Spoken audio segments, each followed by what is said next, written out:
Guys, I'd be remiss if I didn't start by giving credit to Liberty, Coach Gill, just an unbelievable offensive performance.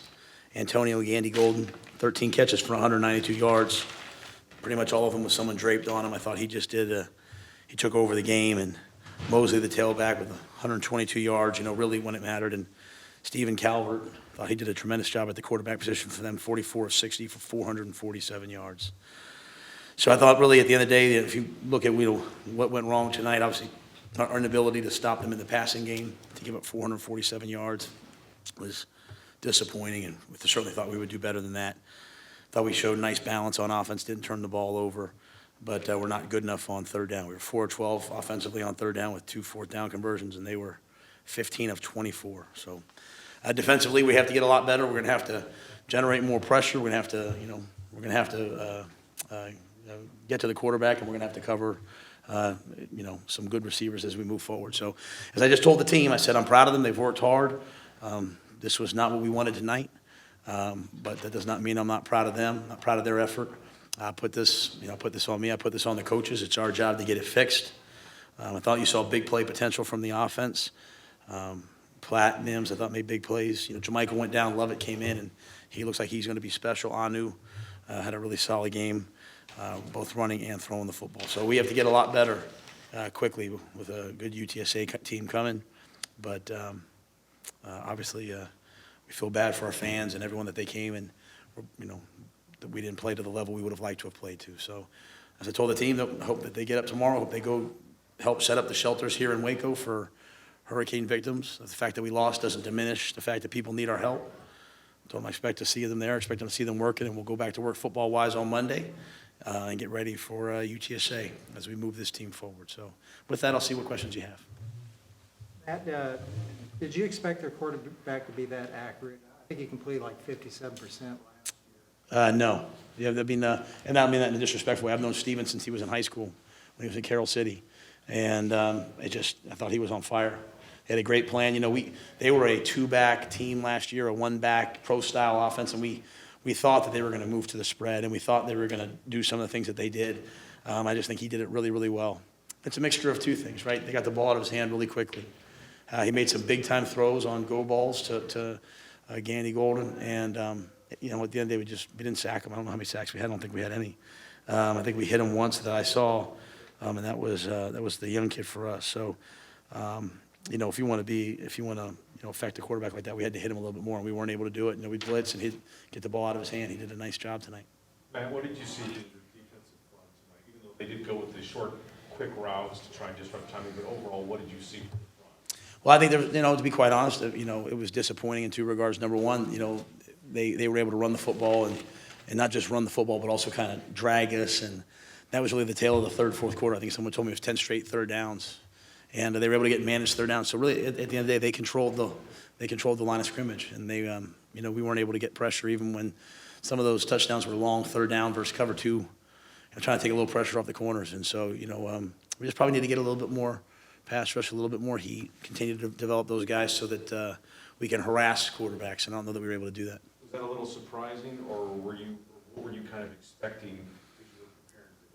I think that one of the issues that as we develop is just some edge pressure. We have to, we have some guys that are able to do it, but just on a consistent basis, to be able to go out and handle the passing games we're going to see, you have to be able to go out and attack with speed. And we're big, we're strong, we're physical, but that maybe hasn't been always our strength. And but I saw some bright spots. Like I said, I saw BJ get in there and him hit the quarterback twice. Not affect the ball and. So, you have to go back and watch the tape and see, probably some guys did a lot better than I realized, as we move forward. You assess the news performance tonight? Yeah, I mean, he was, let me see, he ran the ball for 97 yards, so obviously he made some plays with his feet. It says here he was 14 of 29, had the one interception, so we did turn the ball, excuse me. I thought, he was good on the deep ball. We had a couple more chances, that on some deep balls to Tony on third down that we just kind of weren't able to quite connect on. He had, thought he had some drops, not Tony per se, but I thought as the quarterback dropped back and made some plays, I thought he had some drops that could have really helped him. But I thought he was solid, and I think the dimension with his feet, rushing for 100 yards, close to 100 yards, really helped us, especially get back in the game at the end. About the freshman Lovett, he played tremendous. Yeah, he's going to be special. And I'd say trust in Ebner, and I think you saw a little bit of Dixon out there on the kickoff return. So those guys are going to be really good. And, the hard thing with freshmen is they want to play, and they're kind of biding their time as they're waiting to play. But, I think, with Jermichael going down and Terrence out a couple more weeks, it was good to have those guys out there. You told me earlier this week that when you name a quarterback, that's who you're going to stick with. Did you at any time think about changing tonight, or the game the way it paced, you just never had a chance? Yeah, I don't think Anu was any. We scored 45 points. I think really at the end of the day, this was a defensive issue tonight. The route he threw the pick six on. He throws the ball to the right read. The receiver kind of gives up on the play, and the kid picks the ball off. You need your receiver to.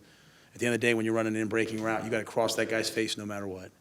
And so, we did little things like that. And I think sometimes, we do little things match up. You jump for a ball instead of running underneath it. You don't fight across the face of the defender and make a tough catch. You drop, a couple guys drop some big catches, and those things start to pile on. But I thought Anu played just fine.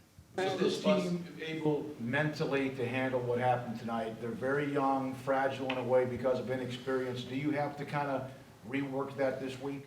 No, I would look at that on the sideline. There's, maybe a couple of guys were, kind of looking like, hey, why didn't I play more? Which is, with a young team, that's kind of how it is. But you didn't see any finger pointing, you didn't see any guys yelling, you didn't see any guys in the locker room saying, hey, defense, you did this, offense, you did this.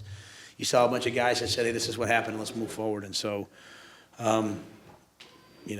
as I said to them, I said, hey, I put the way my mind thinks, I put this on me, and I'm hoping every guy in this room says, hey, what could I have done? And if we all have that approach, we'll be fine. But I think they're so young, and as I told them, we learn from this, then the sky's the limit. And so I think they'll be good.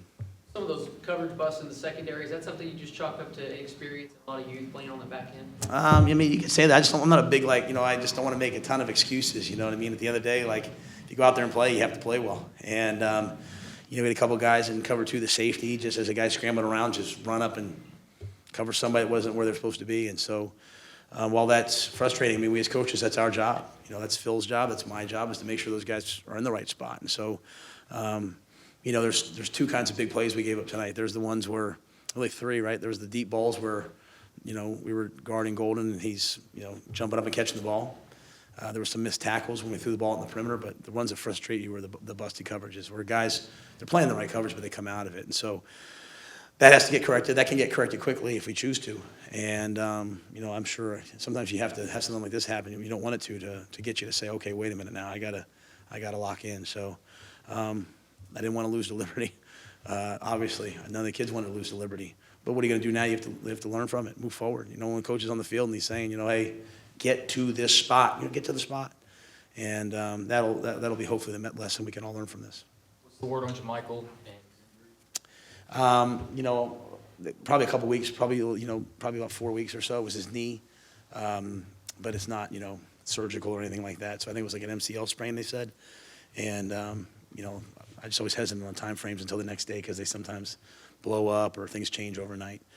But, Lovett, Ebner, and Dixon, we're going to play with the three freshmen and, see what happens. You played 9 true freshmen in the first half. How many overall? I don't know that I would know the number off the top. I'm sorry off the top of my head. I know DeMarco didn't play in the first half, but he came in the second half and he played. So maybe 10, and I was proud of Blake Lynch. I know a couple of balls were caught on him, but literally last Saturday in our scrimmage, he was playing wide receiver, and he moved on Sunday for the team. For Kedrick was playing corner 2 weeks ago. He moved, a week and a half ago, he moved to safety for the team. So, we had a bunch of guys in the secondary that were playing in new spots. Henry Black, came back from injury on Tuesday to practice. So they'll get better. I know they'll get better, and we'll continue to try to generate some pass rush and, try to affect the quarterback as we move forward versus UTSA. Matt, is Lovett just very advanced for a freshman? Yeah, well, he's really talented, but he's also really tough, and he's extremely intelligent. And when he got that single digit, he got that single digit, and he earned it. So there's not, J. Mike's a great back. Terrence, I haven't really seen Terrence a ton, but he's gonna, we know he's a great back. But Lovett's special, and I think Ebner and Dixon are right there with him. And so while it didn't really go the way we wanted it to, I think you see bright spots that make you feel good. with the spread, with them moving to the spread, did you feel you were prepared enough for that? Oh, yeah, I mean, we have all the answers, we have all the answers for it. I mean, when I say answers, we have all the, we prepare for things. I mean, there were a couple things tonight that I felt bad about that we didn't look good at, like they got the point on the muddle huddle, 2-point play. We kind of anticipated them doing that. It's just at the end of the day, now you have to, the game turns into a pass rush and coverage game, and, they just out-executed us in those areas. They had a guy they could go to, and they went to him, and, we had chances down the field. We threw a bunch of balls. I mean, we hit Mimsy on the one deep one that he kind of bobbled around and wasn't able to bring in. He was able to bring some other ones in. I think you can see Denzel is going to be quite a player. But, we had our chances from some other big plays that we weren't able to haul in. You know going in you were going to play B.J. Thompson, or was that something as you weren't getting pressure, you thought, hey, let's... We talked about playing him a little bit kind of on Wednesday or Thursday as, hey, we're going to need, is he going to play a ton right now? I don't know, but we're going to need, by the middle of the season, we're going to need some young pass rushers, some guys that can bring a little extra energy to the pass rush group. So we thought we'd play him some, and as we got into that game, and it was not a rough and tumble game. It was a spread out open game. That's what he does. And then, tried DeMarco as well, tried Deontay Williams as well. So we put a bunch of kids out there to go play. Matt, your cornerbacks basically have no experience at all in college football. Lynch is just all of a sudden playing different positions. Even with the loss, do they gain from this, or is mentally this something that will be tough for them to get over? No, I don't. I mean, I think they'll gain from it. I mean, they play for one of the toughest coaches there is, in Fran Brown, and I think Harrison Hand's out there. He's a true freshman. JB was out there, and I don't know. JB was in the field, so he didn't have a lot of interaction with Golden, but. And then Blake, I think Blake's just a football player. So, I think we'll have Jameson back next week. That'll give us a little bit of juice, in terms of the rotation. And, we'll get Graylin back in a couple weeks. But those guys will get better. And I think we have proud kids. And so I don't see them saying, well, I got beat, so I can't do this. I see them saying, I got beaten, I'm coming back. And, even the touchdowns down the stretch, they weren't really anymore going on those fade balls. It was a little bit more, inside. So we have some work to do. There's no doubt. But I think the kids will come back and be ready to go. Pat, when you declined the chop block on the goal, was that because the ball was at the 13 rather than you wanted it down more than anything else? Yeah, I was thinking, third down. I mean, the way they were throwing and catching the fade, I didn't want to give them two chances to throw the ball in the end zone because it was only like a 10-yard difference, right? So it was either going to, because it was a spot foul, it'd be second and goal from the 21 or third and goal from the 12. And so we just said, you know what, let's give him one chance at the fade instead of two. I mean, the kid came down with the fade every single time. So that was the thought process. That's maybe a little unconventional. But, I just wanted to reduce it down to one play because I knew on fourth down they'd have to kick it. I think at the time it was a 4-point, whatever it was, just to make it a 7-point game. So. I know you'll rewatch, but how do you feel the offensive line played for the most? Well, I thought there were some good things. I was disappointed at the end of the game that, when we get the ball back with a chance to go down and score, we weren't able to control the line of scrimmage and keep guys off onto it at the very end there. I mean, he was hit both times as we went to throw or in the first two plays. So, but that's a position you really kind of have to watch it. To have whatever it was, 243 yards rushing, I think that was obviously that was good. It wasn't elite. I thought we could have run the ball even better, but. I thought, we played 6 guys. I thought they got in. They thought they worked hard. So we'll have to watch the tape to see exactly where we are at those positions. We played 7 guys because Mo didn't play till the second half. And so, having Ish Wilson back helps us. But, I'd like to see us control the line of scrimmage even just maybe a little bit more. And kind of the way the other team did tonight, to be quite honest.